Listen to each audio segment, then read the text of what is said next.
तो last week मुझे कई सारे मैसेजेस आए, कॉल्स आए और सभी स्टूडेंट्स को एक ही क्वेश्चन था कि भैया क्या आईएमए ने जो स्टूडेंट स्कॉलरशिप फैसिलिटी थी क्या वो बंद कर दी है। And I have some mixed news for you. मेरे पास कुछ नॉट सो गुड न्यूज़ है और कुछ अच्छी खबर भी लाई है मैंने आपके लिए। सेकेंडली उसके साथ कई सारे और भी क्वेश्चन स्टूडेंट्स ने पूछे थे। तो आज के वीडियो में मैं मेन 5 क्वेश्चन कवर करने वाला हूँ which will give you complete understanding in terms of taking decision कि आपको फिर आगे सीएमए करना चाहिए या नहीं करना चाहिए, स्कॉलरशिप के लिए रुकना चाहिए या नहीं रुकना चाहिए, या बाकी के कुछ अल्टरनेटिव ऑप्शंस है क्या। बेसिकली मैंने कुछ अल्टरनेटिव स्कॉलरशिप ऑप्शंस भी लाए हैं जिसका बेनिफिट आप ले सकते हो। So don't worry, watch this video until end. Let's go.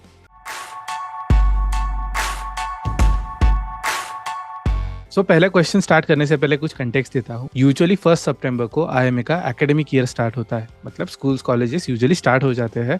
US में उनका एक फॉल इनटेक, स्प्रिंग इनटेक, वैसे बहुत सारे इनटेक होते हैं। तो सितंबर में उनका यूजुअली एकेडमिक ईयर स्टार्ट हो जाता है और तब स्कॉलरशिप एप्लीकेशंस भी ओपन हो जाते हैं। नाउ अनफॉर्चुनेटली इस 1 सितंबर को फॉर्म्स ओपन ही नहीं हुए। Frankly speaking this was a shock to me as well as a lot of other students. जब मेरी मीटिंग हुई थी कुछ दिनों पहले फेनिल के साथ, good friend of mine, is a senior country manager at IMA, उन्होंने हिंट किया था कि they are making some changes in their scholarship structure. और मुझे एक्सपेक्टेड नहीं था कि वो इतना जल्दी होगा, मतलब इमीडिएटली हो जाएगा इस एकेडमिक ईयर में। And this is coming off completely as a surprise to me. अभी मैं आपको प्रैक्टिकली आंसर देता हूँ। First question, is student scholarship facility cancelled? Answer is yes and no. पहले यस को कवर करते हैं। अगर आपका कॉलेज नॉन एमओयू कॉलेज है, मतलब आईएमए मेन इंस्टीट्यूट के साथ अगर उनका कोई भी एक्टिव एमओयू नहीं है, then until further notice it is cancelled. Until further notice ये बहुत इंपॉर्टेंट शब्द है। इसका मतलब यही है कि it's not a permanent cancellation, it's a temporary cancellation.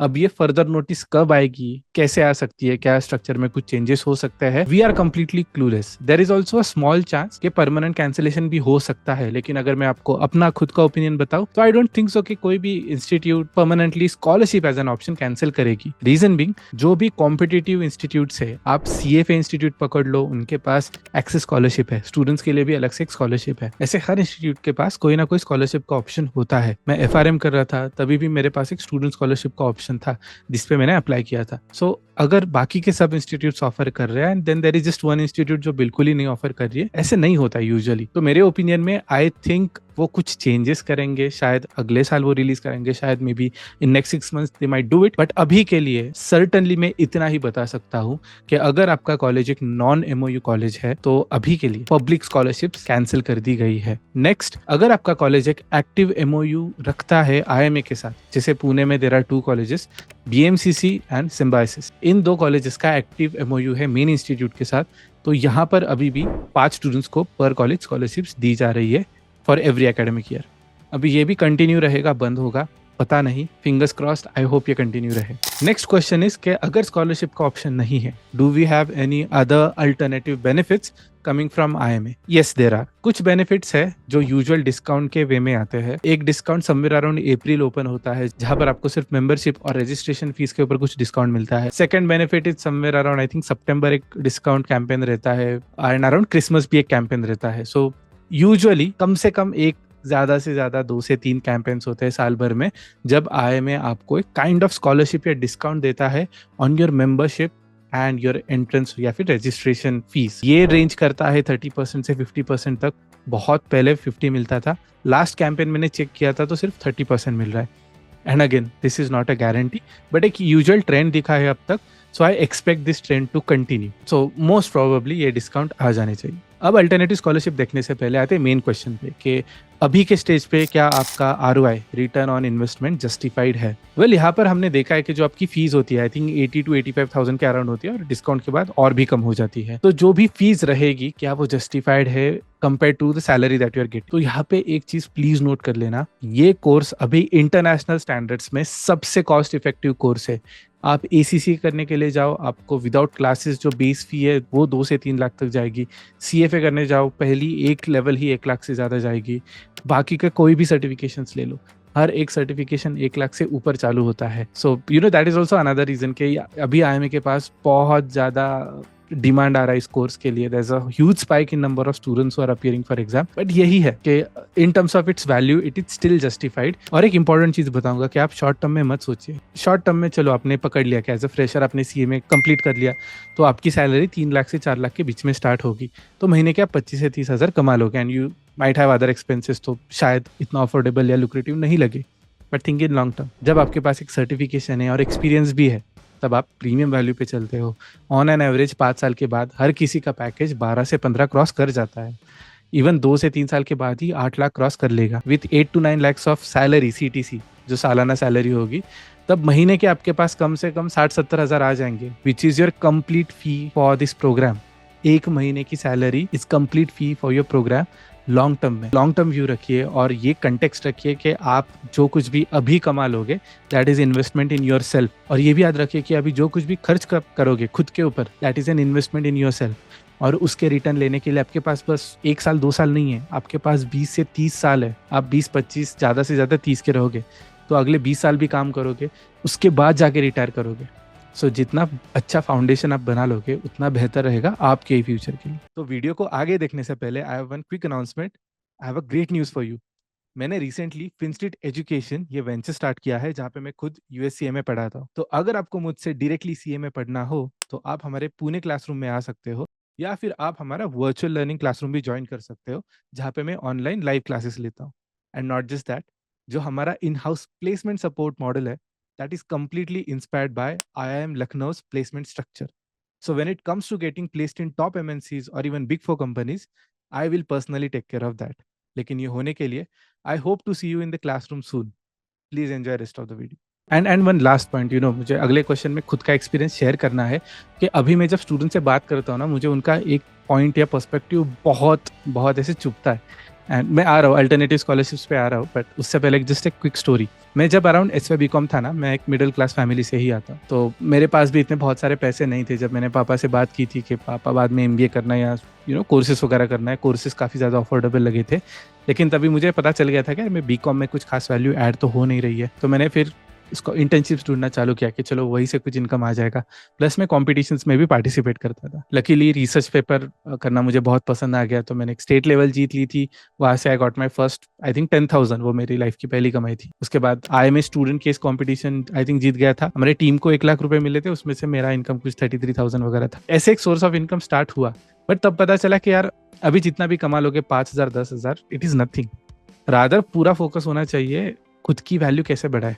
जब भी मेरे पास स्टूडेंट्स आते कि सर हमारे पास 10,000 है 20,000 है, हमें इन्वेस्ट करने हैं, हम कहाँ इन्वेस्ट करें, तो मैं उनको बताता हूँ कि यार 10,000 कहीं पर भी डाल लोगे, डबल कर लोगे तो भी 20,000 ही हो जाएंगे। 20,000 में तुम क्या ही कर लोगे, लेकिन उसी जगह पे आप 20,000 किसी अच्छी जगह पे इन्वेस्ट करके खुद के ऊपर सीख लोगे, खुद की वैल्यू बढ़ा लोगे, तो शायद आपकी सैलरी 30 से 50 या 50 से 60 हो जाए। वो एक पर्सपेक्टिव याद रखना। And talking about my own experience, I was so hungry to learn. बहुत लोगों को पता नहीं है, लेकिन मेरी जो पहली इंटर्नशिप थी वो एक बहुत छोटे से फर्म में थी, क्लियर व्यू उसका नाम था।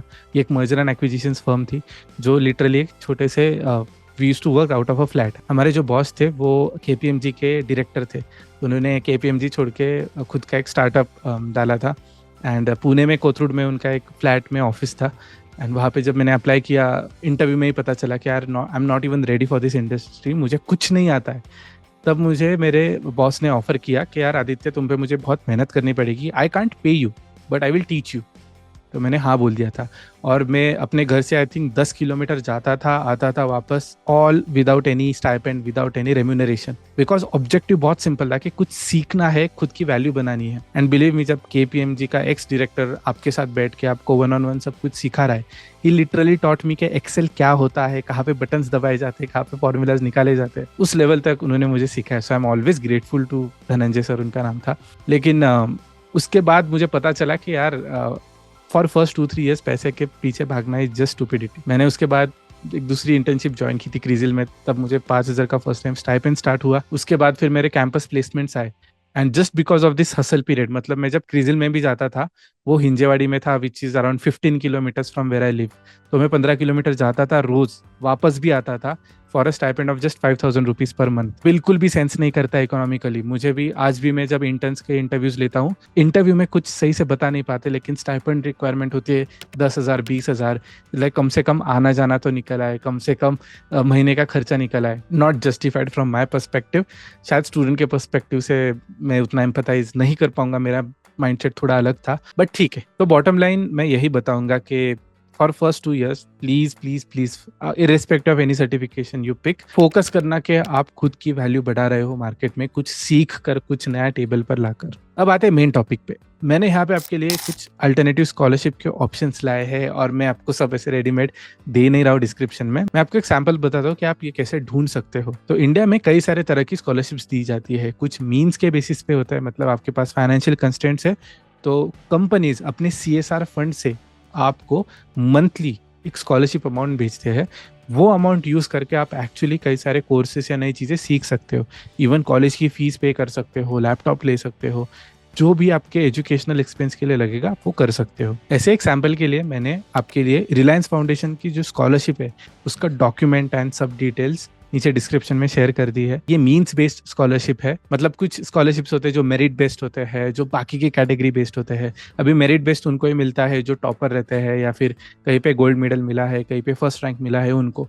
लेकिन मीन्स बेस्ड है वो स्पेसिफिकली फाइनेंशियल कंस्ट्रेंट्स के लिए ही है, बाकी कुछ नहीं देखा जाता। यूजुअली मैंने देखा है कि जो CSR होते हैं उनका प्रेफरेंस उन लोगों के पास ज्यादा होता है जिनका एनुअल इनकम 2.5 लाख से कम हो, हाउस होल्ड। तो अगर आप एक ऐसे बैकग्राउंड से आते हो जहाँ पे आपके पास बहुत सारे फाइनेंशियल कंस्ट्रेंट्स है, मैं यही रिकमेंड करूंगा कि जो रिलायंस फाउंडेशन की स्कॉलरशिप स्कीम है आप वहाँ पे अप्लाई कर सकते हो। या फिर do one simple thing, Google पे जाओ, search for means based scholarships in India. इतना सर्च करते ही आपको कई सारे वेबसाइट्स मिल जाएंगे। कुछ एग्रीगेटर वेबसाइट्स भी है CSR के, जहाँ पे अलग अलग CSR के डिटेल्स दिए हुए हैं। कई कंपनी के CSR वेबसाइट्स है, कई वेबसाइट तो गवर्नमेंट के भी है जहाँ पर अलग अलग स्कॉलरशिप स्कीम्स है। So I would highly recommend you to check that. I think that's a small relief which will be helpful for students. और इसके साथ मैं ये भी रिकमेंड करूंगा कि आप एक आध इंटर्नशिप देख सकते हो। अभी नॉट नेसेसरी मेरे जैसे पहली इंटर्नशिप अनपेड ही होनी चाहिए, आप पेड इंटर्नशिप्स देख सकते हो। इंटर्नशाला पे बहुत सारे इंटर्नशिप्स मिल जाते हैं। उसके अलावा भी आप फ्रीलांसिंग कर सकते हो। मैं खुद फ्री टाइम जब भी मिलता है, मेरे कुछ क्लाइंट्स हैं उनके साथ फ्रीलांसिंग करता हूँ। और वैसे एक साइड इनकम स्टार्ट हो जाएगा which will support you for your educational expenses. I hope इस वीडियो से आपको कुछ हद तक हेल्प हुई होगी और एक पर्सपेक्टिव बिल्ड करने के लिए बेटर कंटेक्स्ट मिल गया होगा। और अगर आप एक ऐसे कैंडिडेट हो जो आने वाले मंथ में CMA की एग्जाम दे रहे हो, तो मैंने आपके लिए एक एग्जाम स्ट्रैटेजी के ऊपर वीडियो बनाया है, जो अप्रोच यूज करके मैंने कई सारे कॉम्पिटिटिव एग्जाम्स पास किए हैं। आप भी कर सकते हो। यहाँ पे मैंने लिंक शेयर कर दी है, डू चेक इट।